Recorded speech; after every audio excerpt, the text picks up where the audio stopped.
चलिए आज शुरू करेंगे हम लोग 15वां प्रकरण। पहला वाला श्लोक लेते हैं, बहुत ही प्यारा श्लोक है। अष्टावक्र यहाँ पर कह रहे हैं, और ये जो है प्रकरण, इसमें अष्टावक्र जी बोल रहे हैं, बहुत दिनों बाद आए हैं वो बोलने के लिए। तो वो कहते हैं कि सत्व बुद्धि वाला पुरुष थोड़े से उपदेश से ही कृतार्थ होता है। असत बुद्धि वाला पुरुष आजीवन जिज्ञासा करके उसमें मोह को ही प्राप्त होता है। तो इसमें हमें दो चीज बताई हैं उन्होंने, एक सत्व बुद्धि वाला और एक असत बुद्धि वाला। देखो, सत्व बुद्धि वाला मतलब जो ऑलरेडी तैयार हो चुका है, जैसे हमारे जनक हैं, कि जिसको बस एक इशारा ही काफी है ना, थोड़े से उपदेश से ही हो गया। एक गुरु ने एक वाक्य बोला और हो गया, सिर्फ थोड़ी देर बातचीत की और हो गया।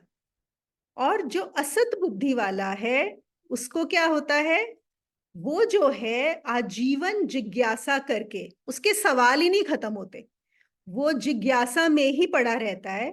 और एक समय ऐसा आता है कि उसको जिज्ञासा से ही उसके वो मोह में बंध जाता है।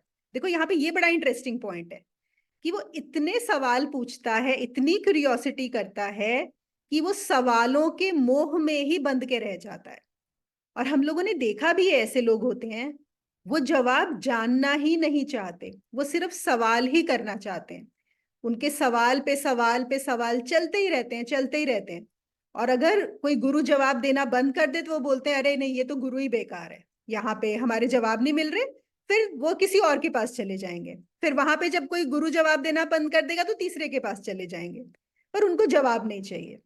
तो हम ऐसा बोल सकते हैं, वो एक ऐसे बुद्ध या शिव हैं सोए हुए, जो अभी सोना ही चाहते हैं, वो जगना चाहते ही नहीं है, उनकी जरूरत ही नहीं है।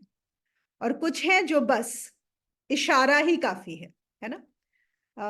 अभी ना कुछ लोग जो पुराने क्रिया योगी थे, अभी फिर से जैसे यहाँ पे आने लगे हैं, अभी कुछ दिन पहले बात हो रही थी। तो उन्होंने जब सुना ज्ञान मार्ग के बारे में, तो उन्होंने बोला कि ऐसे कैसे हो सकता है कि गुरु ने बात की और आपको ज्ञान हो गया, ऐसे तो पॉसिबल ही नहीं है, मतलब ये तो कुछ झूठ होगा इसमें, इट इज नॉट पॉसिबल।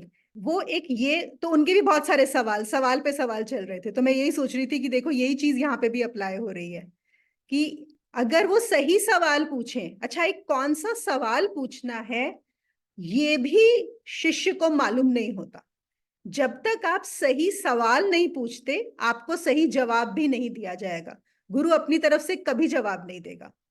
और एक होता है ना कि जैसे जो लोग आते हैं, वो अपना ही बताना चाहते हैं कि देखो हमें कितना पता है, मुझे ये पता है, मैंने ये किया हुआ है, मैंने ये सुना है, उसने ये बोला है, इसने ये बोला है। और वो जो उन्होंने जितनी इंफॉर्मेशन इकट्ठी की है ना, वो चाहते हैं कि उसका कुछ एनालिसिस करके वो एक आंसर निकाल दें, और जो सामने वाला जिससे वो सवाल पूछ रहे हैं वो उसके ऊपर स्टैंप लगा दे कि हाँ, तुमने जो भी बातें बोली वो बिल्कुल सही है। तो एक पॉइंट पे आना और बोलना, जब आप किसी को मिलते हो, गुरु को मिलते हो, कि मुझे नहीं पता और मैंने जितना जाना है मैंने सब हटा दिया, अब आप मुझे बताओ। अगर कोई ऐसे तैयार हो ना अगर जानने के लिए, तो कई बार सिर्फ एक वाक्य में ही हो जाता है, कुछ और करने की जरूरत नहीं है। लेकिन उसके लिए क्या चाहिए, सत बुद्धि, है ना। जो असत बुद्धि वाला है वो नहीं जान सकता, वो नहीं कर सकता। एक और ये होता है, जैसे असत बुद्धि बोल रहे हैं ना, असत बुद्धि वाले को मोह हो जाता है उसी से।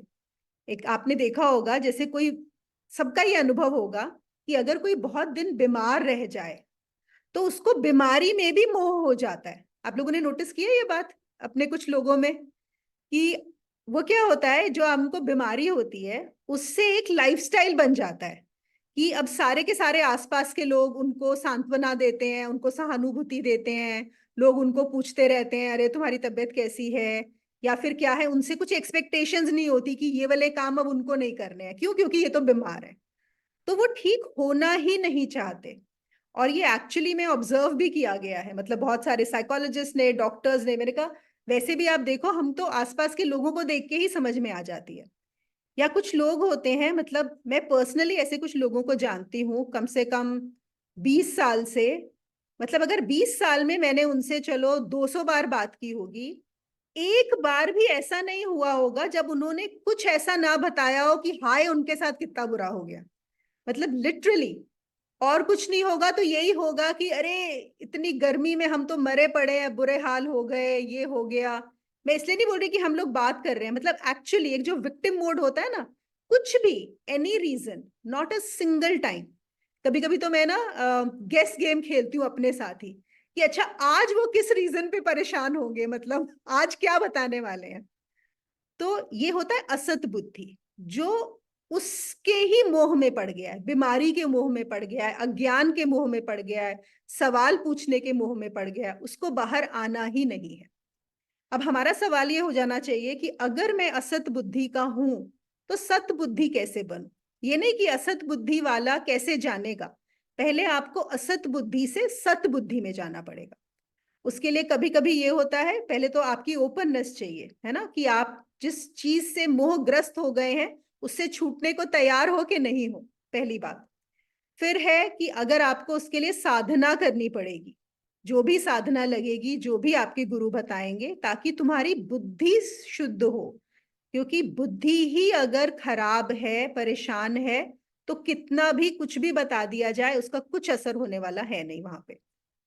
और एक ये होता है कि कभी कभी कुछ लोग तैयार नहीं होते। हम लोगों ने एक उसमें किया था ना श्लोक में कि कच्चा फल नहीं तोड़ना, कि मतलब ये प्रौढ़ होना चाहिए। आपका जो वैराग्य है अगर कच्चा हो गया, अगर तुम कच्चे में टूट गए, तो उसको भी असत बुद्धि। तो क्या है, किसी ने बहुत जल्दी लेटर से कोई आ गया कि हाँ मुझे भी स्पिरिचुअल जर्नी करनी है, लेकिन आप अभी तैयार नहीं थे स्पिरिचुअल जर्नी के लिए, अध्यात्म के लिए तैयार नहीं थे। बस ऐसे ही आपने सुना देखा बाकी लोग जा रहे हैं, तो एक होता है ना कि जैसे भीड़ में आप भी आ गए, तो अभी आप उसमें आगे जाने को तैयार नहीं हो। तो वो गुरु देखकर बता देते हैं। जैसे कुछ लोग होते हैं जो आते हैं और कुछ डिसीजन ले लेते हैं कि बोलेंगे अच्छा हमको भी अध्यात्म में काम करना है, हमको शादी नहीं करेंगे, या फिर अब हमें कुछ काम नहीं करना, हमें करियर नहीं बनाना, हमें तो अध्यात्म में चलना है। तो जब ऐसे, और बहुत लोग आते हैं, इनफैक्ट तरुण के पास तो बहुत ही लोग आते हैं इस तरह के, जिनको बोल बोल के ही टेल्स देम कि नहीं अभी मैं तुमको कुछ भी ज्ञान नहीं देने वाला, पहले तुम वापस संसार में जाओ, तुम जाओ वहां पे शादी करो, बच्चे पैदा करो, तुम अपना जॉब करो, सब कुछ।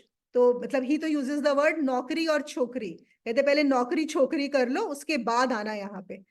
तो क्यों, क्योंकि फिर वही होगा असत बुद्धि। अगर आपने एक ले भी लिया स्टेप किसी भी, मतलब वॉट एवर रीजन, लेकिन आप आगे चल ही नहीं पाओगे, आगे बढ़ ही नहीं पाओगे। ठीक है। तो क्या है कि सत्य बुद्धि वाला बस बोला और हुआ निकला, उसका तो इमिजिएटली निकल जाता है। असत बुद्धि वाला उसी के मोह में फंसकर रह जाता है। तो ये था हमारा पहला श्लोक।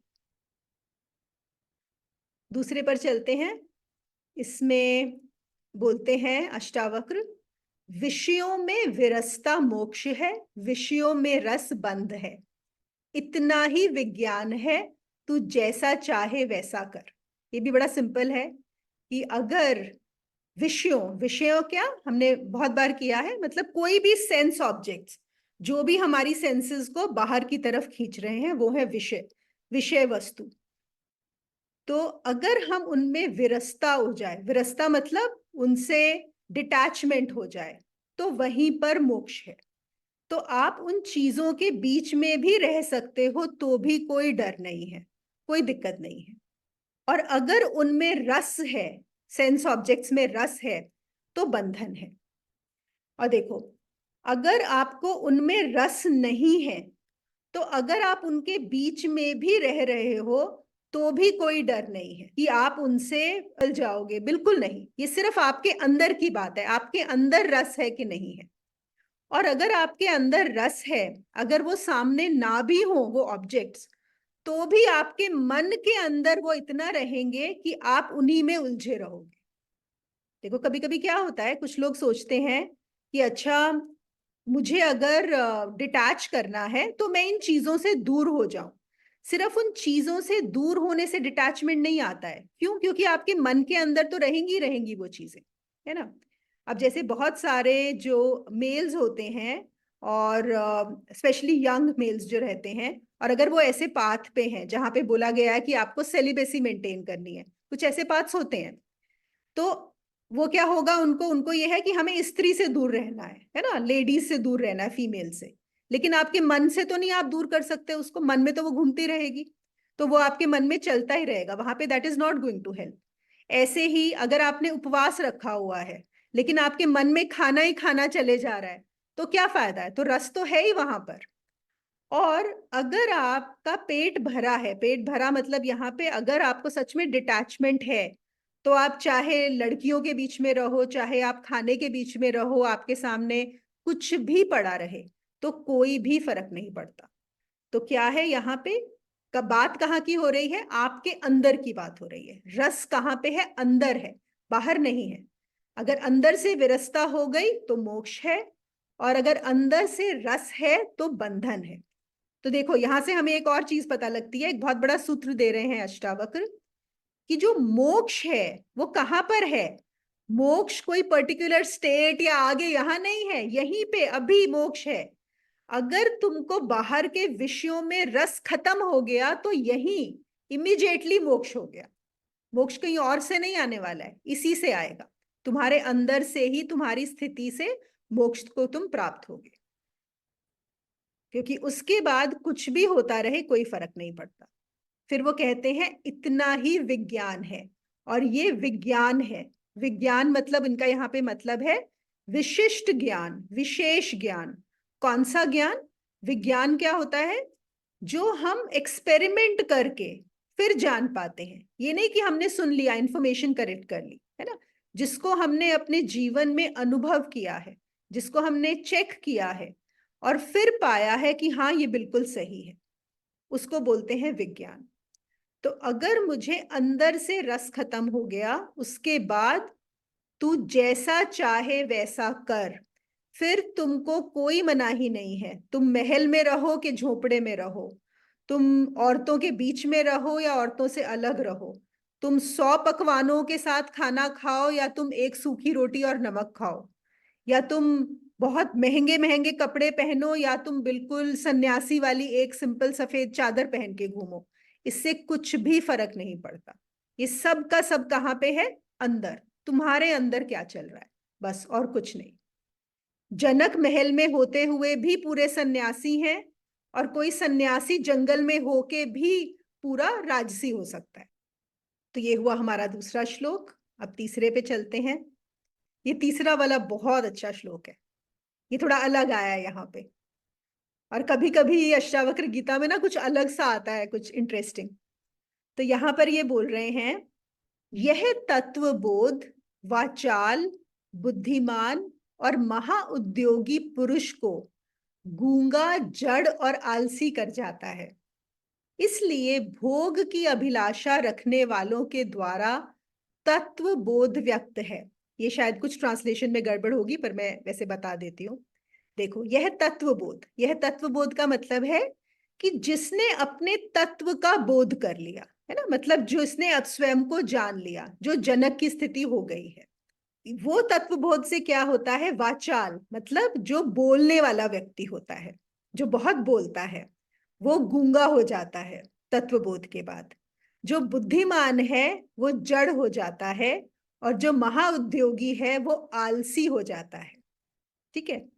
तो जो बहुत बोलने वाले हैं, एक बार जब आपको अपना ज्ञान हो जाता है तो आपको रियलाइज होता है कि आप इतना बोलते थे, अब कुछ बोलने को रहा ही नहीं है, कुछ रहा ही नहीं, क्या बोलोगे। तो इस तत्व बोध से आदमी गूंगा हो जाता है। लेकिन कोई बाहर वाले लोग होंगे जो उनको जानते होंगे, उनको लगेगा अरे ये पहले तो कितना बोलते थे, इनको क्या हो गया। उनको नहीं लगेगा, उनको लगेगा ये गूंगे हो गए हैं, बुद्धू हो गए हैं, क्या हो गया, इनके साथ कोई प्रॉब्लम हो गई है क्या। पर वो नहीं जान सकते कि ये जो है अब उसके पास कुछ कहने को बचा नहीं है, क्या बोले वो, आपसे क्या बात करे। ये पहली। फिर बुद्धिमान को जड़। देखो, जो हम बुद्धिमान बोलते हैं, जो एक्चुअली जो सोशल लैंग्वेज है उसमें बुद्धिमान का मतलब है चालाक, है ना। एक होता है बुद्धिमान की, हाँ, जो चीजों को बहुत जल्दी समझ सकता है और अपनी प्रॉब्लम्स का सोल्यूशन ढूंढ सकता है, हम एक तरह से इंटेलिजेंस को ये भी बोलते हैं। और एक होता है जो चालाक कर सकता है, चालाकी कर सकता है, मैनिपुलेट कर सकता है, चीजों को समझ के अपने हिसाब से बदल सकता है। जैसे पिछली बार हम लोगों ने एक कहानी की थी ना, डेल कार्नेजी की, वो इंश्योरेंस एजेंट की। वो चालाकी ही तो थी कि दूसरे को अप्रिशिएट करो और फिर अपना काम निकलवा लो। तो ये बुद्धिमानी बोलेंगे ना, मतलब सोशल उसमें तो ये बुद्धिमानी है कि वो बिजनेस ले आया कंपनी के लिए। यही तो करना होता है, ऐसे ही लोगों की इंपॉर्टेंस होती है। तो जो जिसको तत्व बोध हो गया वो क्या ऐसे काम करेगा उसके बाद? बिल्कुल नहीं करेगा। हाँ, वो कभी खेल खेल में once in a while for a particular purpose कर ले, लेकिन वैसे वो नहीं करेगा। अब उसको, अब तो वो बुद्धू हो जाएगा, बुद्धिमान नहीं रहेगा, वो बुद्धू हो जाएगा, लोगों को बुद्धू नजर आएगा। क्यों? क्योंकि वो ऐसा कुछ कर ही नहीं रहा है कि जो बाकी लोग करते हैं उनको लगेगा अरे कितने आसानी से तुम ये पा सकते हो, वो पा सकते हो, ऐसा कर सकते हो। पर उसको नहीं लग रहा, और उसको अब बुद्धू होने में भी कोई परेशानी नहीं है, है ना। ज्यादातर हम दूसरों को दिखाना चाहते हैं कि हम कितने बुद्धिमान हैं, हम कितने इंटेलिजेंट हैं, हमें कितनी समझ है। चाहे हमें कुछ भी ना आता हो फिर भी हम दिखाना चाहते हैं कि हम बड़े बुद्धिमान हैं, हमारे पास कुछ है, हम कुछ जानते हैं। और यहाँ उल्टा हो रहा है।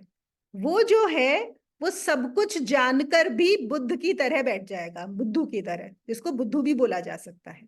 और गूंगा, उसको सवालों के जवाब पता भी है शायद तो भी वो ना दे आपको, कि आप सवाल पूछ रहे हो वो हो सकता है ना दे और बोले नहीं मुझे नहीं पता, या उसको एफर्ट ना लगाए आपको वो जवाब देने के लिए। तो यहाँ पे वो जड़ हो गया। और फिर वो कहते हैं महाउद्योगी आलसी हो जाता है। महाउद्योगी मतलब जो बहुत एंटरप्राइजिंग लोग होते हैं, जो हमेशा देखते हैं कि अपॉर्चुनिटी मिले हम कैसे और कर लें, बढ़ा लें, काम कर लें, बिजनेस कर लें। यहाँ पे ना एक स्टोरी आती है भर्तृहरि की। आप लोगों को याद है, मैंने भर्तृहरि की स्टोरी आप लोगों को सुनाई थी। वो जो राजा थे, जिनको एक ब्राह्मण ने लाके फल दिया था और उन्होंने अपनी पत्नी को दिया था। और फिर वो फल जाते जाते ऐसा हुआ था कि वापस उन्हीं के पास आ गया, और उनको पता लगा कि उनकी पत्नी उनको प्रेम नहीं करती। वो अपनी पत्नी को बहुत प्रेम करते थे, लेकिन उनकी पत्नी उनको प्रेम नहीं करती थी। तो उससे उनको इतना शौक लगा था कि उन्होंने उसी समय संन्यास ले लिया था, उसी समय सब कुछ छोड़ दिया था। और फिर वो, तो उनका एक कथा ये आती है, एक स्टोरी आती है कि जब वो जंगल में थे तो सब कुछ छोड़ के गए थे, और राजा थे, बहुत बड़े राजा थे, कोई ऐसे छोटे मोटे राजा भी नहीं थे। तो जंगल में एक दिन जब वो ध्यान करके उठे और ऐसे ही कुछ पेड़ थे, थोड़ी झाड़ियां वगैरह थी, तो उन्होंने देखा बिल्कुल उनकी आंखों के सामने एक बहुत बड़ा हीरा पड़ा हुआ था। और ये तो महाराजा थे, इन्होंने कोई हीरे जवाहरात की कोई कमी नहीं थी, देखे थे। तो ये भी मतलब उनकी नजर से पहचान पाए कि ये कोई बहुत ही रेयर हीरा है। और एक बार जब उन्होंने देखा तो ऑब्वियसली पुरानी जो एक टेंडेंसी है मन की, तो देख के उन्होंने सोचा कि अरे कितना सुंदर, कितना बड़ा हीरा, ये तो बेशकीमती है। पर एक सेकंड के लिए वो दिमाग में बात आई, फिर उन्होंने इमिडिएटली सोचा कि मुझे क्या करना है तो है, मतलब what have I to do with it. तो बस वो वहीं पे बैठे रहे। और वो ऐसे ही बैठे थे, तभी क्या हुआ, दो सिपाही आए, उधर से गुजर रहे थे दो घोड़ों पे। तो वो दोनों सिपाहियों की नजर उस हीरे पे पड़ी तो दोनों रुक गए। और एक ने बोला मैंने पहले देखा है तो ये मेरा है। दूसरे ने बोला नहीं, मेरी नजर इस पे पहले पड़ी है, ये मेरा है। दोनों ने अपनी तलवारें निकाल ली। ओके। अब अगर उनको पता होता कि यहाँ पे ये भर्तृहरि 1 घंटे से बैठे हीरे को देख रहे हैं, तो और वो बोलते हैं कि मैं, मेरी नजर पहले पड़ी है ना, तो बोलते कैसा बेवकूफ आदमी है, इतना बेशकीमती हीरा पड़ा हुआ है और ये चुपचाप बैठा है। उनके लिए तो वो बेवकूफ है कि नहीं, आलसी है एकदम। वो उसको इसी नजर से देखेंगे कि ऐसा आलसी बेवकूफ इंसान कैसे हो सकता है, इतना जड़ इंसान ये बैठा हुआ है। और भर्तृहरि वहां पे बैठे देख रहे हैं, और वो दोनों ने तलवारें निकाल ली और दोनों ने एक दूसरे को मार दिया उस हीरे के चक्कर में। वहीं पे दोनों की लाशें गिर गई, हीरा भी वहीं पड़ा रहा, दोनों की लाशें भी वहीं पड़ी रही। और भर्तृहरि उठ के चले गए, वो हीरा भी वहीं छोड़ के, उन्होंने हीरे को छुआ भी नहीं। तो अब वो क्या कह रहे हैं देखो, कि जिसको तत्व बोध हुआ वो गूंगा जड़ और आलसी लगता है दूसरों को। ये नहीं है कि वो गूंगा जड़ और आलसी हो गया है। ये कहां से कंपेयर कर रहे हैं? जो सोशल कंडीशनिंग है, भीड़ के हिसाब से, समाज के हिसाब से, तो ये ऐसा हो गया है। और फिर वो कहते हैं जो भोग की अभिलाषा रखने वाले हैं, जिनको अभी भी भोग चाहिए, जो अभी भी भोगी हैं, वो ऐसे लोगों से दूर भागते हैं, ऐसे लोगों के पास भी नहीं जाना चाहते, ऐसे लोगों को पसंद भी नहीं करते हैं। समझे? क्यों? क्योंकि उसकी तो अभी भी बहुत सारी अभिलाषाएं बाकी हैं, वो तो हर चीज में पड़ा हुआ है। वो कभी भी इस ऐसे आदमी के साथ टीम अप नहीं करना चाहेगा, और इसको तो कोई इंटरेस्ट ही नहीं है कुछ भी करने में, है ना, तो वो कैसे आगे चलेगा। और उसको देख के ये भी लगेगा, खुद का भी ये होगा कि अरे मेरी तो इनसे जब भी बात करते हैं तो ये तो बिल्कुल उल्टी बात करते हैं, तो कोई फायदा नहीं है यहाँ पे। मतलब एक तरह से आपका डिस्टर्ब हो रहा है ना, आप एक तरीके से सोच रहे हो और सामने वाला बोल रहा है इसमें कुछ नहीं रखा, तो आप डिस्टर्ब हो रहे हो उस चीज से। तो इसलिए उनके पास वो नहीं जाना चाहते। तो ये था हमारा तीसरा श्लोक। इससे मुझे ना एक और स्टोरी याद आई, गुरुजी सुनाते थे ये स्टोरी बहुत बार, कि एक बार एक आदमी अ, आया दरबार में राजा के पास, और उसने आके सुनाया राजा को। और राजा भी कोई पहुंचा हुआ राजा था। तो उसने आके बोला कि मैंने रात में स्वप्न देखा कि एक पेड़ है, और मैंने जब उस पेड़ को खोदा, पेड़ के नीचे, तो वहां पे एक बहुत बड़ा खजाना था। तो राजा ने बोला ओके फिर। तो कहता मैं आज सुबह, मुझे पता है वो पेड़ कहाँ पे है, मैं गया और मैंने खोदा, और वहां से एक्चुअली में इतना बड़ा खजाना वो निकल आया। तो राजा ने बोला वो भी स्वप्न ही है, कि जो तुम्हें असली नजर आ रहा है वो भी स्वप्न है। चौथे श्लोक पे चलते हैं। तू शरीर नहीं है, न तेरा शरीर है, तू भोक्ता और करता भी नहीं है, तू वो चैतन्य रूप है, नित्य है, साक्षी है, निरपेक्ष है, तू सुख पूर्वक विचर। तू शरीर नहीं है, ये भी हम बहुत बार कर चुके हैं, है ना। तो वो क्या बता रहे हैं कि ना तो तुम शरीर हो और ना ही ये शरीर तुम्हारा है। ये सबसे बड़ी चीज है जानने की। देखो हमारा जब अष्टावक्र गीता शुरू हुआ था, पहले ही प्रकरण में हमारा ये शुरू हुआ था कि अगर तुम स्वयं को इस शरीर से अलग देख लो। और यहाँ पे जब वो शरीर की बात करते हैं ना, तो शरीर का मतलब सिर्फ बॉडी नहीं है, यहाँ पे बॉडी और माइंड दोनों आ जाते हैं। तो यू क्योंकि जो शरीर है वो मन का ही भौतिक हिस्सा है। हम बोलते हैं मन का भौतिक हिस्सा शरीर है, और शरीर का जो सूक्ष्म हिस्सा है वो है मन। तो एक ही है। तो तू शरीर नहीं है और शरीर भी तेरा नहीं है। देखो दोनों बात बोल रहे हैं यहाँ पे। और तू भोगता भी नहीं है। तुम्हें लग रहा है कि मैं भोग रहा हूं, नहीं, तुम नहीं भोग रहे हो, कुछ भी नहीं भोग रहे हो। और तुम करता भी नहीं हो, तुम करने वाले भी नहीं। अब क्या बचा, मतलब कितनी अजीब सी बात है कि ना मैं शरीर हूं, ना मन हूं, ना करता हूं, ना भोगता हूं, तो बचा क्या, कुछ भी नहीं बचा। तो वो फिर क्या कहते हैं, तू वो चैतन्य रूप है, नित्य है, साक्षी है, निरपेक्ष है। चैतन्य रूप मतलब जो चेतना में है, चैतन्य, जिसके थ्रू, जिसकी वजह से ये शरीर और मन और ये सब कर्म होते नजर आ रहे हैं, तू वो चैतन्य रूप है। नित्य है मतलब तू कभी भी समाप्त नहीं होता, हमेशा था, है और रहेगा। साक्षी है, सिर्फ देखने वाला है बस, उसके अलावा और कुछ नहीं है। और निरपेक्ष है, तेरी कोई अपेक्षा नहीं है, तेरी कोई एक्सपेक्टेशन नहीं है। तो अब क्या करना है, बस तू सुख पूर्वक होके विचर। अब तू आराम से ये जिंदगी अपनी काट, खुश होके। क्यों परेशान हुआ फिर रहा है, कुछ भी तो यहाँ पे नहीं है तेरा। ना तेरा कुछ है, ना कोई तेरा है। देखो ये भी जान लो, ऐसा ही नहीं है कि शरीर तुम्हारा नहीं है, कोई और शरीर भी तुम्हारा नहीं है, कुछ भी नहीं है। तो अभी तुम सुखपूर्वक हो जाओ, अभी की अभी। पांचवें पे चलते हैं। राग और द्वेष मन के धर्म है, तू कभी मन नहीं है, तू निर्विकल्प निर्विकार बोध स्वरूप आत्मा है, तू सुखपूर्वक विचर। हमारी लाइफ की ज्यादा प्रॉब्लम्स राग और द्वेष में ही निकल जाती हैं, है ना। कि हमें कुछ है जो चाहिए, राग मतलब हमें अटैचमेंट है, हमें मोह है, हमें उसमें रस है।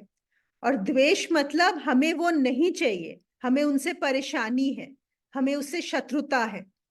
कुछ है जो हमें चाहिए, और अगर वो नहीं मिलता तो हम परेशान होते हैं। और कुछ है जो हमें नहीं चाहिए, अगर वो मिल जाता है तो हम परेशान होते हैं, है ना। जैसे कुछ लोग हैं हमारी लाइफ में जो हमें बड़े अच्छे लगते हैं, तो वो आते हैं तो बहुत अच्छा लगता है, हम चाहते हैं वो कभी ना जाए, हमारी लाइफ में हमेशा रहें। और कुछ लोग हैं हम चाहते हैं ये हमारी लाइफ से निकल जाए।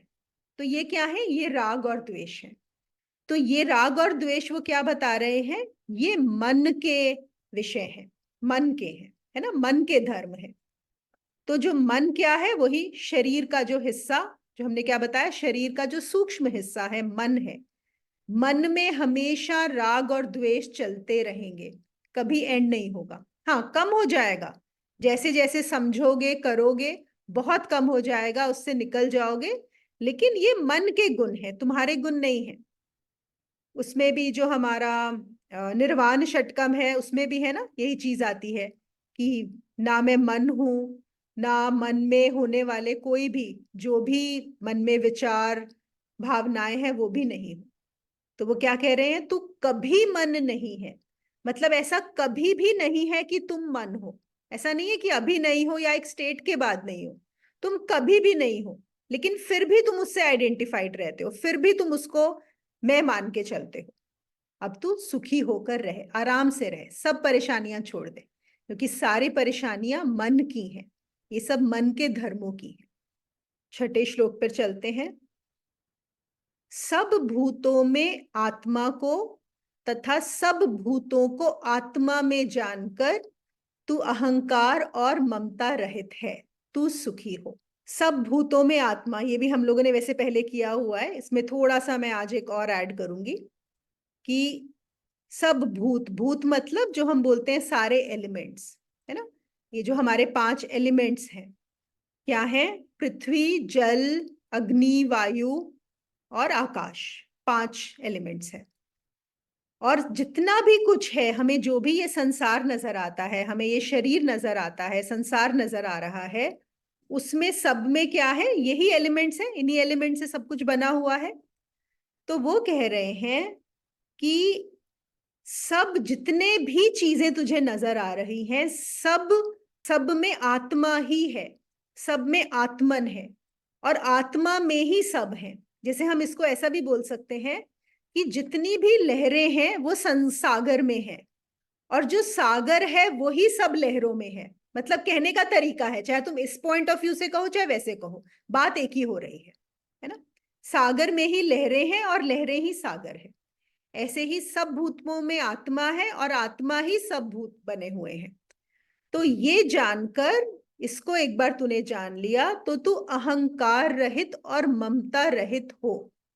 अहंकार रहित मतलब अहंकार क्यों आता है?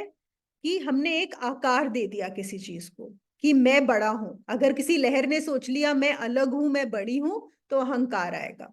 ममता भी ऐसे ही आएगी, मैं एक लहर हूं और मेरा किसी दूसरी लहर के प्रति जो है अटैचमेंट है, तो यहाँ पे क्या आ जाएगी? ममता।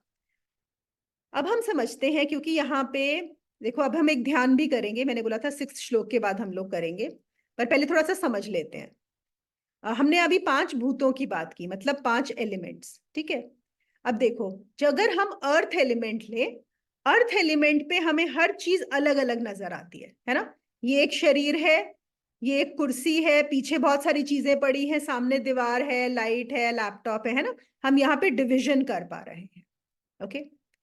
अगर हम नेक्स्ट एलिमेंट को लें, अगर हम पानी को लें, तो पानी में भी काफी डाइल्यूट हो जाता है, कम हो जाता है, लेकिन फिर भी पानी के लेवल पे भी आप थोड़ा सा डिफ्रेंशिएट कर सकते हो। फिर आप अगर अग्नि में जाओ, ऑल दो हम बोलेंगे कि हमने सपोज गैस ऑन किया और एक आग जलाई, यहां पे एक आग जलाई, वैसे वो अलग अलग अग्नि है, पर क्या वो अलग है अग्नि? अग्नि कभी कहीं अलग होती है? नहीं होती ना। अग्नि एक ही होती है। हाँ, अलग, एक कोई लकड़ी से जल रही है, एक गैस पर जल रही है, एक कहीं जल रही है, उसका डिवीजन नहीं होता अग्नि का। लेकिन फिर भी हमारे अनुभव में अलग हो सकता है ना, अनुभव में अलग हो सकता है। अभी हम अनुभव से जाएंगे कि अगर मैंने एक किचन में गैस ऑन किया है और एक मैंने यहाँ कमरे में लेटेस्ट से एक दिया जलाया है, तो मैं बोलूंगी वो वाली अग्नि और यहाँ वाली अग्नि, एक डिफ्रेंशिएट हम कर सकते हैं, या आपके घर की अग्नि मेरे घर की अग्नि। करेक्ट। ऑल्दो डिफ्रेंसिएशन है नहीं। अब हम और आगे आते हैं, हवा में। हवा में डिफ्रेंशिएट कर सकते हैं? वैसे हवा में भी डिफ्रेंशिएट नहीं कर सकते, बस इतना ही हो सकता है कभी कभी हवा ठंडी होती है, कभी गर्म होती है, या कभी हवा में कोई खुशबू, महक होती है, कोई अच्छी महक या कोई खराब महक, है ना, इस तरह की कुछ कुछ, या कभी धूल मिट्टी, मतलब वो क्या कैरी कर रही है। पर अगर हम देखें अदर देन अर्थ, हमारा ये सब में ये खत्म होता जा रहा है डिफरेंशिएशन। अब हम आते हैं आकाश पे, स्पेस पे। अब बताओ, स्पेस में कोई डिफरेंशिएट कर सकता है? हो ही नहीं सकता, स्पेस में तो बिल्कुल ही पॉसिबल नहीं है। अब जैसे अगर आप मेरे घर आओ और मैं आपको बोलूं कि ये मेरा घर है ना, तो आप बोलोगे हाँ। अगर मैं आपको लेके जाऊं, मैं बोलूं देखो ये मेरा कमरा है, तो आप बोलोगे हाँ ठीक है, कमरा है। पर अगर मैं बोलूं ये मेरा आकाश है, अगर मैं अपने कमरे में भी लेके जाऊं और बोलूं ये मेरा आकाश है, तो आपको लगेगा पक्का कुछ इसका पेच ढीला है ना। कोई भी हम ऐसे नहीं बोलते ना कि ये मेरा आकाश है। देखा जाए तो मैं बोल सकती हूँ ना कि जो मेरे कमरे का आकाश है या जो मेरे घर की स्पेस है वो मेरी है, लेकिन हम कभी भी ऐसा नहीं बोलते, क्योंकि आकाश में डिफरेंशिएशन बिल्कुल भी नहीं हो सकता। इवन हमारे अनुभव के लेवल पे भी हम डिफरेंशिएशन नहीं कर रहे हैं। समझ रहे हो इस बात को? जैसे चलो, आप एक सपोज लेटर से ट्रेन में जा रहे हो। ट्रेन में कई बार होता है ना, अगर आपने बुकिंग नहीं कराई, लोग फटाफट जाके सीट लेते हैं, बैठ जाते हैं, ये मेरी सीट है। या कहीं और गए हैं जहां पे सीट्स कम है, तो हर कोई सीट लेता है, तो वो बोलेगा ये मेरी सीट है। लेकिन कभी कोई ये बोलता है कि ये स्पेस मेरी है, ये आकाश मेरा है, यहाँ पे जो स्पेस है, जबकि उस सीट की वैल्यू उस स्पेस की वजह से है। देखो, समझने की बात है। इवन इस घर की वैल्यू स्पेस की वजह से है। अगर इस घर में स्पेस ही ना हो तो इस घर का कोई मतलब नहीं है ना। अगर सीट पे स्पेस ना हो, आप एक बस में भी चढ़े हो, कोई सीट पे बैठेगा तो आप बोलोगे ये मेरी सीट थी, लेकिन आप उसको ये नहीं बोलोगे ये मेरी स्पेस है, ये मेरा आकाश है। तो आकाश के लेवल पे डिफरेंशिएशन होता ही नहीं है। और हम कभी भी ये नहीं करते ये मेरा स्पेस, ये तुम्हारा स्पेस, है ना, वो नहीं होता। अब हम एक और चीज समझते हैं। देखो, हम एक लेते हैं, एक दो कॉन्सेप्ट्स हैं साइंस के, एक है टाइम और एक है स्पेस। ये आप लोगों ने सुना होगा साइंस में। और टाइम जो होता है वो लीनियर होता है, और टाइम को हम डिवाइड कर सकते हैं। टाइम को हम ऐसे कर सकते हैं कि जैसे हमारी घड़ी के हिसाब से, है ना, हम बोलते हैं कि इतना समय हो गया, या 3 बजे ये हुआ था, अब 4 बजे ये हो रहा है, या 10 बजे ये होगा, है ना, हम डिफ्रेंशिएट कर रहे हैं। अगर मैं बोलूं कि मुझे अपना वेट कम करना है, तो मुझे होगा कि अच्छा, मुझे अभी कम से कम 3 से 6 महीने, अगर अभी मई चल रहा है तो अगस्त सितंबर या उसके बाद से ऐसा होगा, तो एक टाइम का आ जाएगा, एक डिफरेंशिएशन। कभी भी हमें कोई भी चीज करनी होती है, कुछ अचीव करना होता है, उसके लिए टाइम आ जाता है। ठीक है। अब जो आइंस्टाइन ने जब पाया, तो you know what he found, one of the biggest discoveries that he made was that time and space are one. There is no differentiation between time and space. Okay. अब हम इसको बस इतना ही समझने की कोशिश करेंगे कि अगर हम एक पॉइंट ऑफ व्यू से देखें, अगर हम हमारे अनुभव के पॉइंट ऑफ व्यू से देखें, तो हमें टाइम नजर आता है। मतलब हमें हर चीज अलग अलग जो नजर आ रही है, वो जो अलग अलग चीजें हैं वो है समय में। ठीक है ना। जैसे मैं ये बोल सकती हूँ कि 10 साल पहले मैं ऐसी नहीं दिखती थी, या 40 साल पहले मैं बहुत छोटी सी थी। तो अगर हम टाइम के उसमें देखें, तो मैं अलग थी 40 साल पहले, और आज जो मैं हूं वो अलग। करेक्ट। हम टाइम को पॉइंट ऑफ व्यू से, अगर हम टाइम के पॉइंट ऑफ व्यू से देखें, तो जब हमने ये सेशन शुरू किया था तो एक अलग चीजें हो रही थी। इतनी ही देर में बहुत कुछ बदल गया होगा। पृथ्वी ने ही पता नहीं कितने हजार किलोमीटर राउंड लगा लिया होगा, सन मूव कर गया होगा, पता नहीं कितने लोगों की मृत्यु हो गई होगी, कितने लोगों का जन्म हो चुका होगा, है कि नहीं। इस आधे पौन घंटे में ही बहुत कुछ हो चुका होगा। तो टाइम के पॉइंट ऑफ व्यू से चीजें बदलती रहती हैं और कुछ ना कुछ होता रहता है। अब अगर हम टाइम की बजाय स्पेस के पॉइंट ऑफ व्यू से देखें, आकाश के पॉइंट ऑफ व्यू से, तो क्या मैं ये बोल सकती हूं कि 40 साल पहले आकाश अलग था और आज आकाश अलग है? It is the same space. जिस दिन मैं पैदा हुई थी उस दिन भी वही आकाश था, जिस दिन इस शरीर की मृत्यु होगी उस दिन भी यही आकाश होगा, और आज भी यही आकाश है। ये बात समझ में आ रही है? दो पॉइंट व्यू व्यू में देखने की। जैसे सपोज ये मेरा हाथ है, एक है कि मैंने यहां से देखा और एक है यहां से देखा। ठीक है, हाथ एक ही है। ऐसे ही आइंस्टाइन ने क्या पाया कि जो टाइम और स्पेस है वो एक ही है, they are not different components, they are not different elements, एक ही हैं, सिर्फ देखने का तरीका अलग है कि हम यहां से देख रहे हैं कि वहां से देख रहे हैं। जैसे सपोज अगर हम एक पॉइंट ऑफ व्यू ये हो सकता है ये देखने का कि ये अंगूठा है, ये आंख है, ये अलग अलग है, और एक पॉइंट ऑफ व्यू हो सकता है ये पूरी बॉडी है जो एक ही है। ठीक है, अगर हम एक पेड़ को देखें, एक पॉइंट हो सकता है कि अच्छा इतने फूल हैं, इतनी पत्तियां हैं, इतनी डालियां हैं, इतनी टहनियां हैं, और एक पॉइंट ऑफ व्यू से देख सकते हैं एक ही पेड़ है। समझ रहे हो, इतना समझ में आ रहा है? टाइम स्पेस को लें तो टाइम में चीजें हमेशा बदलती रहती हैं, और हमारी प्रॉब्लम क्या है कि हम सोचते हैं हमें कुछ होना है जो टाइम में होगा, जो कभी और होगा, जो अभी नहीं हो सकता, it will happen some other time. ये बात है, जैसे मैंने बोला कि अगर मुझे वेट कम करना है तो मुझे होगा एक टाइम में होगा। अगर हम सोचें कि अच्छा मुझे मोक्ष चाहिए तो हमें ऐसा लगेगा कि एक टाइम आएगा फ्यूचर में कि जब मुझे ये मोक्ष मिलेगा। ओके, ये हुआ टाइम के हिसाब से अगर हम चीजों को समझ रहे हैं। लेकिन हम आज क्या करेंगे, हम एक ध्यान में हम उल्टे पॉइंट ऑफ व्यू से देखेंगे। हम टाइम के पॉइंट ऑफ व्यू से नहीं देखेंगे, हम स्पेस के पॉइंट ऑफ व्यू से देखेंगे। और स्पेस के पॉइंट ऑफ व्यू में कुछ बदलाव कभी होता ही नहीं है, because the space remains the same always. आप कभी ये नहीं बोल सकते, हाँ वैसे आप मेंटली आप एक कॉन्सेप्ट में बोल सकते हो कि वो स्पेस अलग है, ये स्पेस अलग है, बट एक्चुअली अगर बुद्धि से सोचो तो स्पेस को डिवाइड किया ही नहीं जा सकता, कभी भी डिवाइड नहीं किया जा सकता। साइलेंस को डिवाइड किया ही नहीं जा सकता। तो हम अगर ब्रह्म और ये सब बड़े बड़े कॉन्सेप्ट्स को आज छोड़ देंगे, हम एक कौन सा कॉन्सेप्ट ले रहे हैं, आकाश का, स्पेस का, क्योंकि वो हमारे अनुभव में है। ठीक है ना? तो अब हम इसको समझने की कोशिश करेंगे अनुभव से। किसी का कोई सवाल हो जो मैंने अभी तक समझाया? आपने टाइम और स्पेस को बोला कि स्पेस तो डिवाइड नहीं हो सकता, वो तो सेम एक ही जैसा लगता है, लेकिन टाइम तो डिवाइड हो रहा है ना, कि ये बिल्कुल। टाइम ऐसा हुआ, वो टाइम ऐसा हुआ। तो ये कैसे कि टाइम नहीं, दोनों एक ही हैं, दोनों डिविजिबल नहीं है? हाँ, तो ये हम आज ये नहीं समझने की कोशिश कर रहे कि कैसे टाइम डिविजिबल नहीं है, आज हम उसमें नहीं जाएंगे। मैं ये बोल ओके। रही हूं कि कॉन्सेप्ट ये है कि टाइम और स्पेस एक है। टाइम के पॉइंट ऑफ व्यू से देखेंगे तो हर चीज डिवाइड हो जाती है, लेकिन स्पेस के पॉइंट ऑफ व्यू से देखेंगे तो एक ही है। ठीक है, तो आज जो हम ध्यान करेंगे, हम चीजों को स्पेस के पॉइंट ऑफ व्यू से देखेंगे, टाइम के पॉइंट ऑफ व्यू से नहीं देखेंगे। नहीं, ठीक, करेक्ट। ठीक थैंक है, यू। सिर्फ एक अलग पर्सपेक्टिव लेंगे, बस इतना ही। आकाश एक ही रहता है हमेशा, कभी भी नहीं बदलता। और हमें क्या जानना है, हम क्या बात कर रहे हैं, देखो अष्टावक्र भी बार बार क्या बता रहे हैं कि तुम ही ब्रह्म हो, और तुम हमेशा हो, नित्य हो, और तुम सुखी हो जाओ। लेकिन हम क्या रहते हैं, हम हमेशा देख रहे हैं कि हर चीज बदले जा रही है, हम बदले जा रहे हैं, चीजें हो रही हैं, हम अपूर्ण हैं, हम उसमें परेशान रहते हैं। तो आज हम उसी चीज को स्पेस पॉइंट ऑफ व्यू से, आकाश के तत्व को लेकर उस चीज को समझने की कोशिश करेंगे।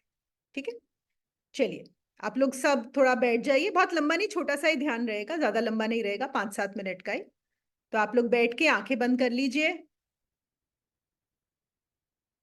रीढ़ की हड्डी हो सके तो सीधी रखिएगा,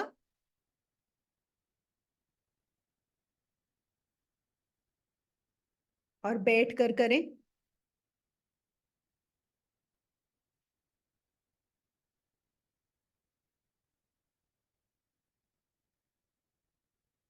और अभी एक बार अपने बॉडी को थोड़ा स्कैन कर लीजिए, सब ठीक ठाक है, कंफर्टेबल है, और माइंड में कुछ और चल रहा हो इस बात के अलावा तो उसको जरा साइड में पार्क कर दीजिए।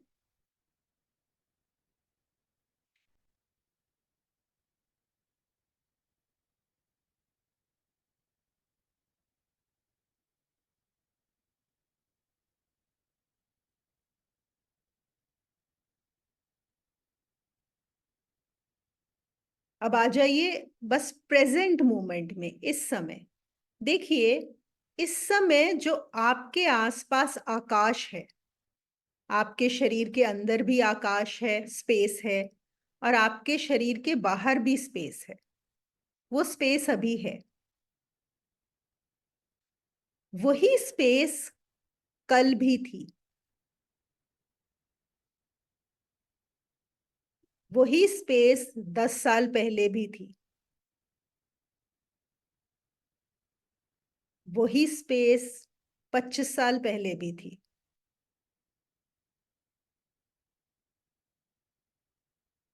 वही स्पेस जब आप पैदा हुए थे तब भी थी।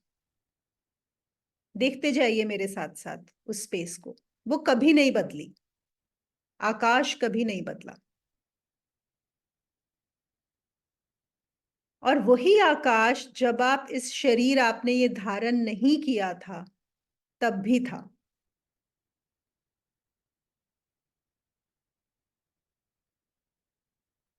और ऐसा कोई समय नहीं था, चलो शरीर धारण करने के बाद, कि जब आप उस आकाश में नहीं थे या वो आकाश आपके अंदर नहीं था। देखिए, कभी भी ऐसा समय नहीं था।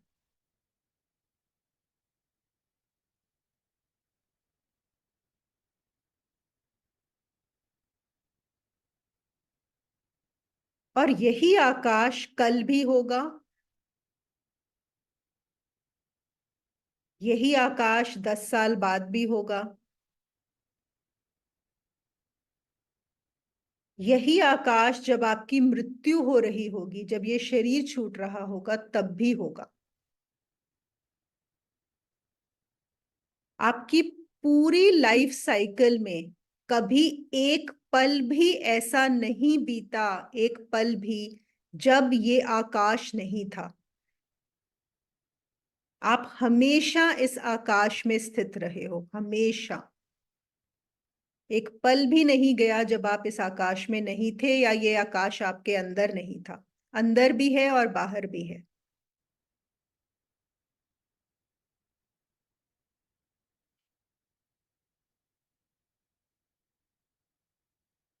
अब आप इस पल में आ जाइए, राइट इन दिस मोमेंट। ये जो मोमेंट है, हेयर एंड नाउ। और बस इस आकाश के साथ रहिए। ये कहीं नहीं जाता, कभी नहीं जाता। आपको हमेशा थामे हुए है। बस आपको इस आकाश के साथ एक होकर रहना है अभी। बाकी सब छोड़ दो। हर चीज छोड़ दो।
इस आकाश के महत्व को समझ लो।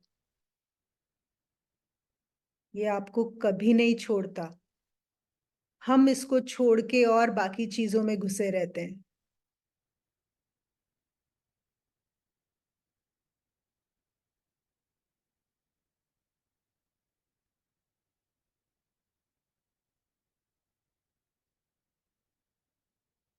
इस आकाश के साथ एक होकर हम हर समय मोमेंट में रह सकते हैं, प्रेजेंट में रह सकते हैं, हेयर एंड नाउ में रह सकते हैं।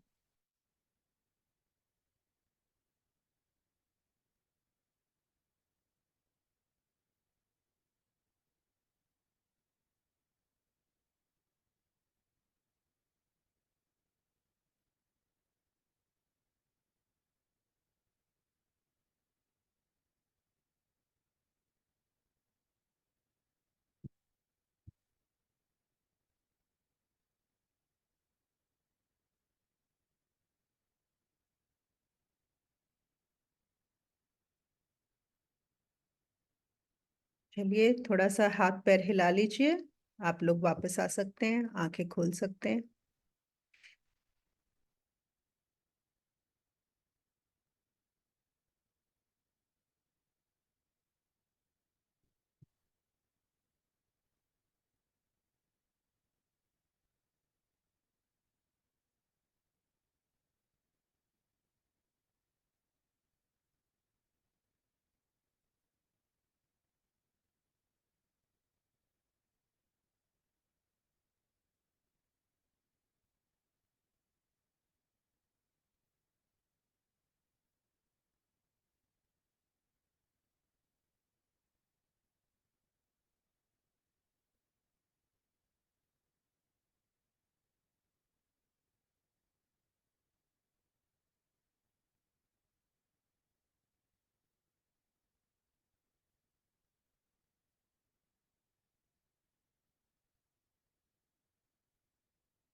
ये ध्यान आप कभी भी कर सकते हो। It is about bringing you here and now. देखो वो कभी कहीं नहीं जा रहा। इसकी भी अगर आप लोगों को पकड़ आ गई हेयर एंड नाउ में रहने की, जब चाहो, तो आपकी बहुत सारी प्रॉब्लम सॉल्व हो जाएंगी। और फिर जो हमें जानना है, किसको जानना है? कि मैं ही तो वो आत्मन हूं, मैं ही तो वो ब्रह्मन हूं। इससे बहुत आसान हो जाएगा उस चीज को समझना। मोनिका, लेकिन आत्मबोध में हमने स्पेस को इनर्ट ही कहा था, so there I had that difficulty to relate to space itself because I think ज्यादा तुम awareness के साथ करते हो तो हाँ, I don't know, I was having bit difficulty. okay, okay, no problem. See, because for most people that awareness comes much later, and space is one element which is easier to connect with. At least it is in the realm of experience. So that's why. So it is a वो step. Mind बार बार कह रहा था नहीं space inert है, वो हमेशा मतलब I don't know, वो mind That's okay. Starts playing ना हाँ. So then तो you don't need to do this particular practice. so वो बार बार वो आत्मबोध का बार बार वो आ रहा था। हाँ, हाँ, ये तो है ही, ये एक एलिमेंट है स्पेस, क्योंकि हमें उसके भी बियॉन्ड जाना है। But then it is a very good step for understanding that. हमारा जो 7वां श्लोक है उसमें अष्टावक्र बोल रहे हैं, जिसमें यह संसार तरंगों की भांति स्फुरित होता है वह तू ही है, इसमें संदेह नहीं है। हे चैतन्य स्वरूप, तू संताप रहित हो। ये पहले भी हम लोगों ने किया हुआ है कि हमें क्या लग रहा है कि मैं एक तरंग हूं, है ना?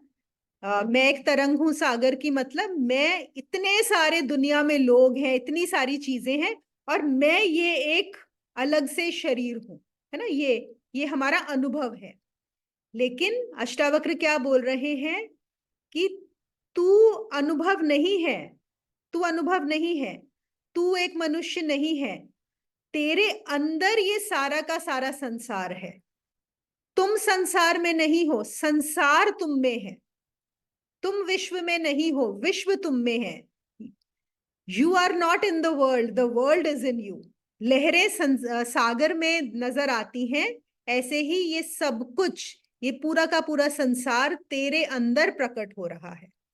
तो अब हम बोलेंगे ये तो हमारा अनुभव नहीं है ना? हमारा अनुभव तो ये नहीं है, हमारा अनुभव तो यही है कि मैं ये शरीर हूं। पर क्या हमें जो सब अनुभव होते हैं वो सही होते हैं, या जो चीजें हमें अनुभव नहीं होती वो नहीं हो रही होती? अब मैं आपको एक एग्जांपल देती हूँ। देखो, हम सबको पता है ना कि पृथ्वी मूव कर रही है, रोटेट हो रही है कि नहीं हो रही? इस समय राइट नाउ हो रही है ना? हमें फील हो रही है क्या? क्या हमें अनुभव हो रहा है कि वो मूव हो रही है? तो मतलब अनुभव तो नहीं हो रहा, पर फिर भी हो रही है। अगर जो चीज अनुभव नहीं हो रही वो हो रही है, तो ऐसा भी तो हो सकता है जो अनुभव हो रहा है वो ना हो, है ना? तो अभी अनुभव क्या हो रहा है कि मैं तो ये शरीर हूं। और अष्टावक्र क्या बता रहे हैं? नहीं, तुम ये शरीर नहीं हो, ये शरीर तुम में है। तुम शरीर में नहीं हो, ये शरीर तुम में है। और सिर्फ ये शरीर नहीं, ये पूरा संसार तुम में है। है ना। तो हमें इस चीज को समझना है। वही जैसे हमने एक दिन और बात की थी कि जब हम यहां से देखते हैं तो हमें चांद एकदम छोटा सा नजर आता है कि नहीं। अपना हाथ भी ऐसे रख लेंगे तो छुप जाता है उससे। पर क्या चांद छोटा सा है? इतना छोटा है। तारे कितने छोटे नजर आ रहे हैं, कितने छोटे। और अगर हम बहुत सारे तारों को देखें तो लगेगा उनके बीच में बस इतनी सी स्पेस है ना। हमारे अनुभव में तो ऐसे ही नजर आता है ना। कुछ तो तारे ओवरलैपिंग नजर आते हैं, पर क्या वो इतने पास पास हैं तारे, इतने छोटे और इतने पास हैं? नहीं। उनके बीच में पता नहीं कितने हजारों किलोमीटर का या लाइट ईयर्स का फासला हो सकता है, जो कि हमें इतने सारे, इतनी दूर और इतने छोटे नजर आ रहे हैं। कुछ कुछ तारे तो हो सकता है हमारे सूर्य से भी बड़े, है ना। ये भी हमारे साइंटिस्ट ने पता कराया है। तो अनुभव हमारा कुछ और हो रहा है। अनुभव हो रहा है कि तारे इतने छोटे से हैं। अनुभव ये हो रहा है कि तारे रात में ही नजर आते हैं, दिन में नजर नहीं आते। पर जो अनुभव हो रहा है वो ऐसा है नहीं। तो अब हमें ये समझना है कि जो अनुभव नहीं हो रहा वो भी है, और अभी जो अनुभव हो रहा है वो भी जरूरी नहीं है कि वो सत्य ही हो। बस यही जानना है। और माया यही है कि कुछ अनुभव हो रहा है जो नहीं है, और कुछ अनुभव नहीं हो रहा जो है। यही माया का खेल है ना। यही पजल है, यही मिस्ट्री है। तो वो कह रहे हैं कि तुझमें ही यह संसार पूरा प्रकट हो रहा है। देखो कितनी कितनी बड़ी बात है। मैं सोचती हूं मैं इतनी छोटी सी हूं इस पूरे संसार में, और अष्टावक्र बताते हैं कि नहीं, ये पूरा संसार तुम्हारे अंदर है। मतलब कहां से कहां पहुंचा देते हैं, है ना। चलिए अगले श्लोक पर चलते हैं, 8वें श्लोक पर। यहां पर वो कहते हैं, हे तात, श्रद्धा कर श्रद्धा कर, इसमें मोह मत कर। तू ज्ञान स्वरूप भगवान स्वरूप आत्मा है तथा प्रकृति से परे है। देखो यहां पर कोई भी गुरु अगर ऐसे बोलेंगे कि श्रद्धा कर इसमें मोह मत कर, तो यहाँ पे इसका मतलब ये है कि कभी कभी जो शिष्य है वो, खैर बोल तो ये जनक को रहे हैं, पर एक शिष्य एकदम एज पे पहुंच गया है, ठीक है ना। मतलब बिल्कुल बस अब छलांग मारने ही वाला है। लेकिन वो छलांग मारने से पहले भी ना कभी कभी उसके में एक डाउट आ जाता है कि क्या ये सही है जो मैं करने वाला हूं, क्या ये सही है। या जो पुराने मोह हैं वो पकड़ लेते हैं, वो जकड़ लेते हैं, वो स्टेप नहीं लेने देते। जैसे हम लोग बात कर रहे थे ना कि आ, अगर हम out of fear and obligation नहीं करेंगे, छोड़ देंगे करना, तो हमारे कितने रिश्ते छूट जाएंगे। तो वो रिश्तों का मोह आ गया ना कि हम नहीं कर सकते, हम उनको नहीं छोड़ सकते, इसलिए हम ये वाला स्टेप नहीं उठा सकते। तो यहां पर भी ऐसे ही बहुत सारी चीजें आपकी मोह आ जाता है। इवन कभी कभी लास्ट मोमेंट पे आप बहुत प्रगति कर जाते हो, फिर भी कोई ऐसा हो सकता है लास्ट मोमेंट पे नहीं छोड़ पाए उस चीज को, वहां पकड़ा रह जाए कि नहीं छोड़ पाता। तो वही गुरु का काम है। तो अष्टावक्र यहां पर बोल रहे हैं कि तू श्रद्धा कर, और इसीलिए 2 बार बोल रहे हैं श्रद्धा कर। और श्रद्धा आती है, श्रद्धा का मतलब है समर्पण से, सरेंडर से, कि अब तू समर्पण कर दे। अब तू सोच मत, अब तू अपना दिमाग मत लगा जरा सा भी। अब तू इसमें मत जा कि तूने क्या जाना है क्या नहीं जाना है, अपनी बुद्धि को मत लगा इधर, और ना ही तू मोह कर। तो श्रद्धा है अब समर्पण कर दे, अब छोड़ दे। एक ना कहानी है, आप लोगों ने सुनी होगी, बड़ी काफी कॉमन है। कहते हैं एक आदमी एक बार पहाड़ पे चढ़ रहा था, तो चढ़ते चढ़ते फिसल गया। कोई माउंटेनियर था, तो फिसला फिसलता गया, और तभी क्या हुआ, एक पेड़ की ऐसे ब्रांच आई, तो वो ऐसे होता ना, ऐसे पकड़ के लटक गए उसके ऊपर, तो उस पे लटका हुआ था। तो फिर अब पता नहीं, और अंधेरा था तो उसको पता नहीं था वो कहाँ है, नीचे कितना है। तो कहते हैं कि उसको बोला गया कि जैसे उसको एक आवाज आई, उसने बोला मुझे बचाओ, तो एक आवाज आई कि तू इसको छोड़ दे, इस टहनी को तू छोड़ दे। लेकिन उसको डर लग रहा था कि अगर टहनी को छोड़ा और वैसे ही पूरा फिसलता हुआ कोई आया हो तो उसको डर लगेगा ना कि टहनी को कैसे छोड़ दे, उसको उसने पकड़ा हुआ है। तो कह रहे हैं तू छोड़ दे। बड़ी बार उसको ये आवाज आई छोड़ दे छोड़ दे, लेकिन वो नहीं छोड़ पाया। और जब सुबह हुई तो देखा, और वो मतलब कहते हैं उसकी वहां पे मृत्यु हो गई थी। वो सिर्फ मतलब बिल्कुल जमीन से सिर्फ इतना ही ऊपर था, एकदम 1 फुट ऊपर था। तो छोड़ता तो नीचे लैंड ही कर जाता। तो ये सिखाने के लिए है। तो यहाँ पे इसी तरह की बात हो रही है कि हो सकता है तुम इतने करीब हो, इतने करीब हो कि अगर तुमने वहां पे, तुमको अगर गुरु बोल रहा है श्रद्धा करके अभी तुम छोड़ दो एक बार, तो छोड़ दो, फिर पता नहीं उसके बाद क्या हो, है ना।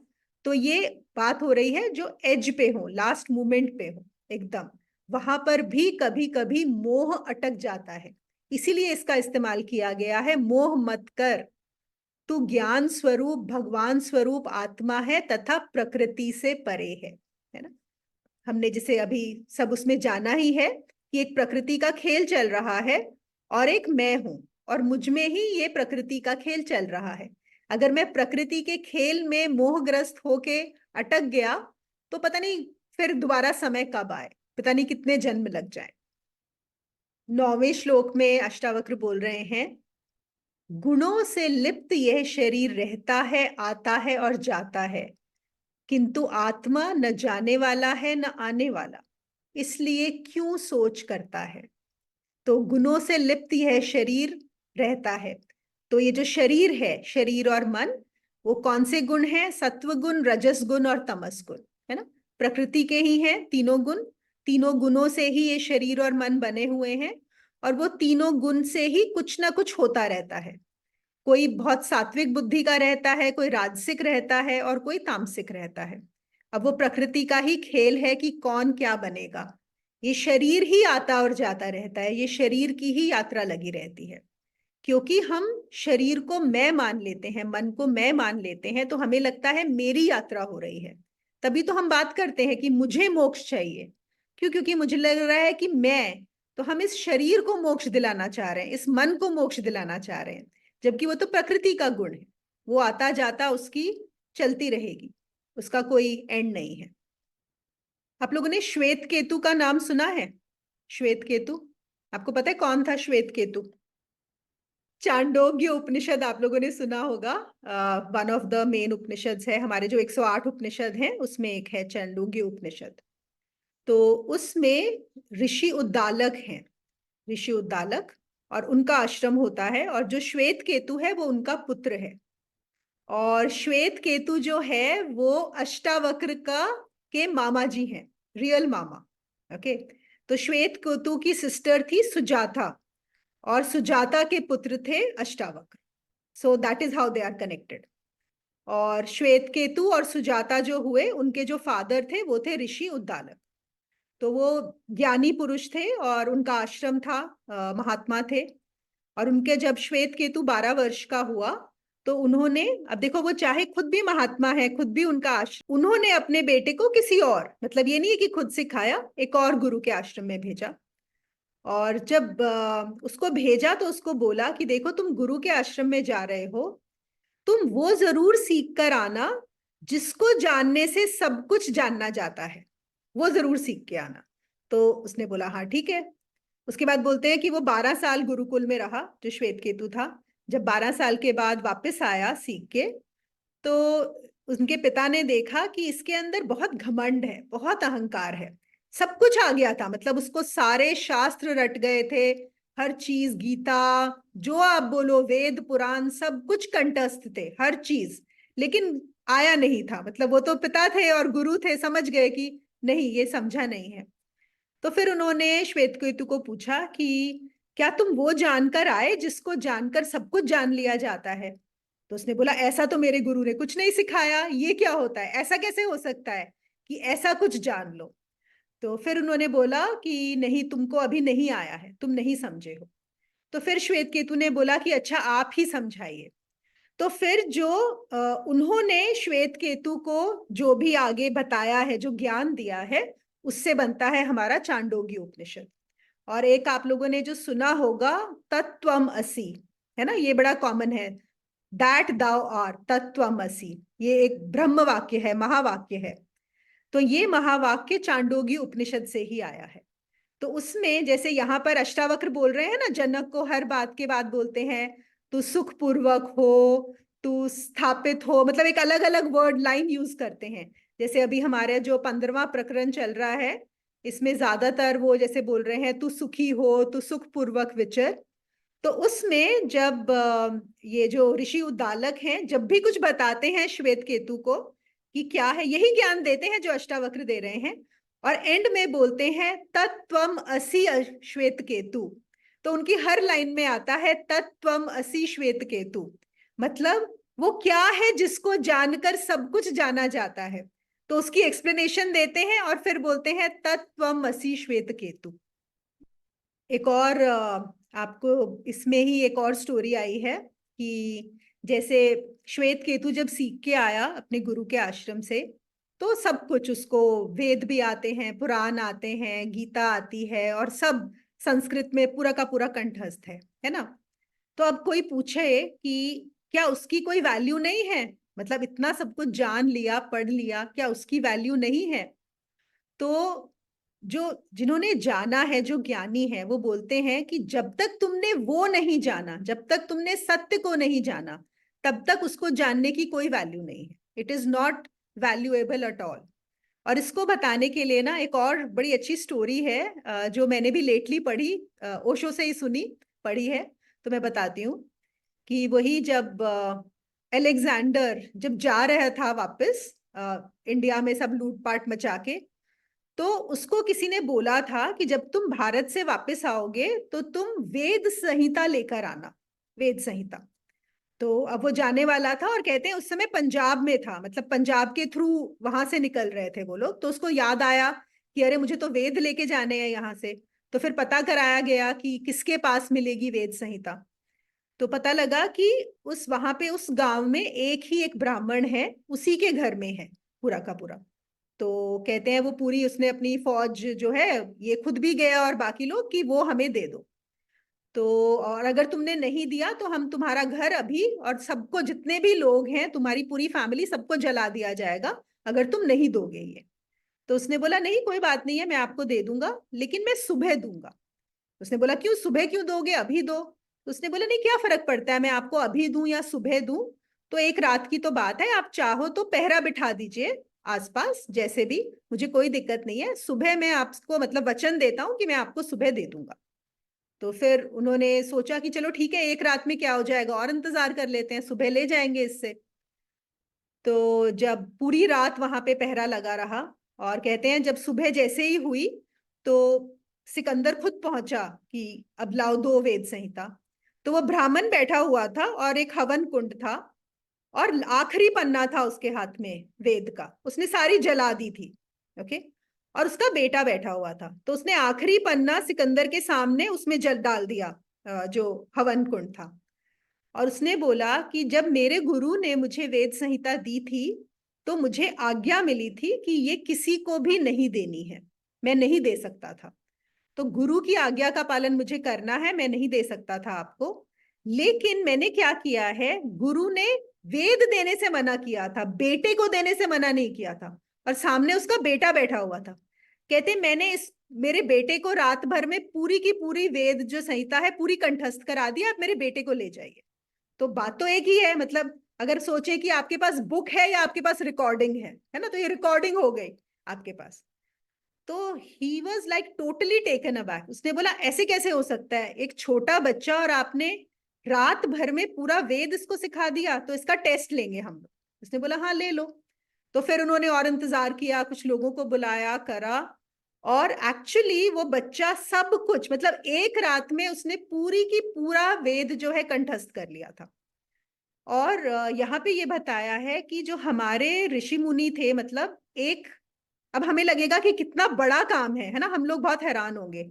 इट इज जस्ट लाइक कि आपने, अगर हम अब रिकॉर्ड कर लेते हैं एक सेशन, क्या वो बड़ी बात है हमारे लिए रिकॉर्ड करना? हमें कुछ लगता ही नहीं कि एक रिकॉर्डिंग हो गई है ना। वो चीज इंसान के दिमाग में भी की जा सकती है।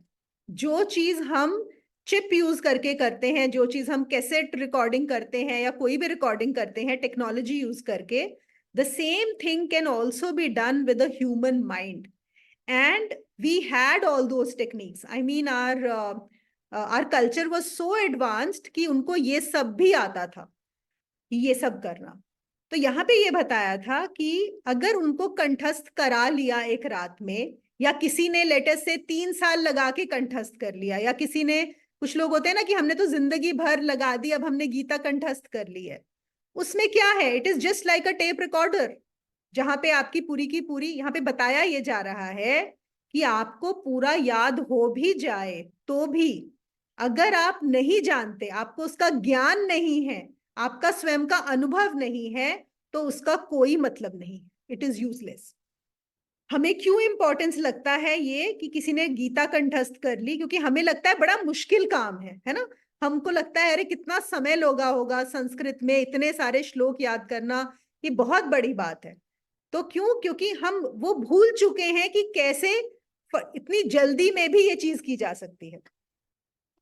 और आप लोगों को इससे शायद विवेकानंद जी वाली स्टोरी भी याद आई हो, कि बोलते हैं ना विवेकानंद यूएस में किसी के घर गए थे, ही वॉज अ गेस्ट।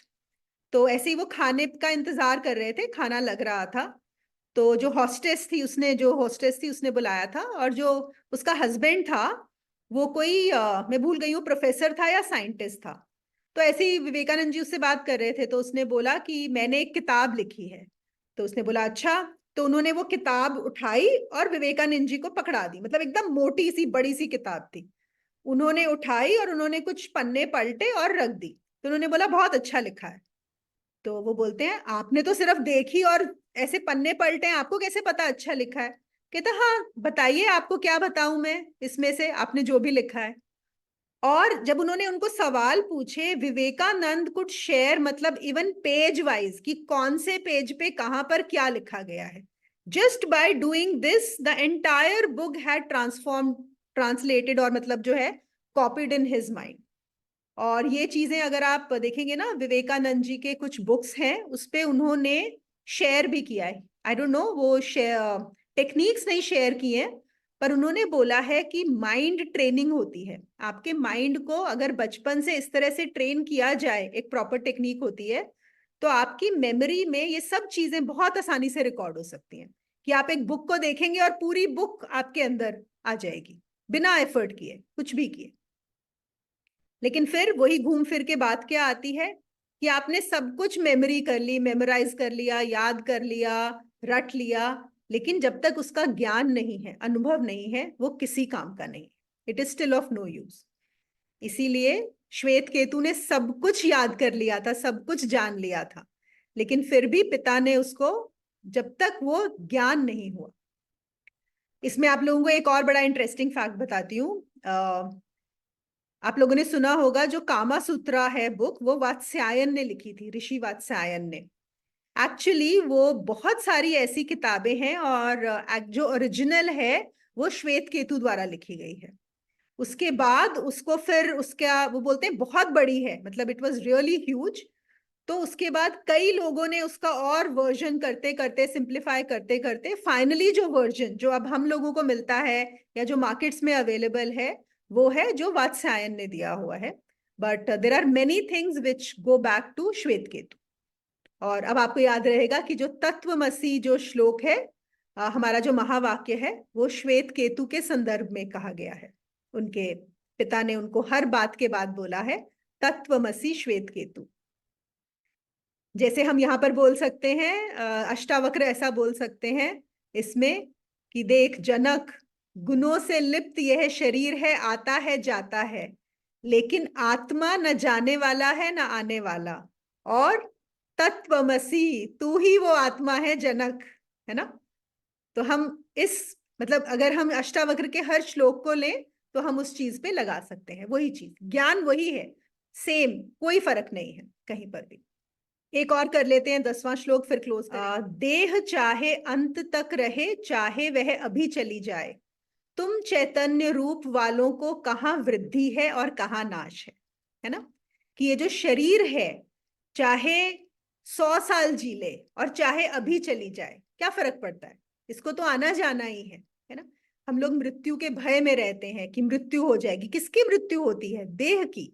देह का तो काम ही है आना जाना, वो तो चलता रहेगा। लेकिन तुम कौन हो? तुम चैतन्य रूप हो, तुम चैतन्य स्वरूप हो। ना तो तुम्हारी कोई वृद्धि होती है और ना तुम्हारा नाश होता है।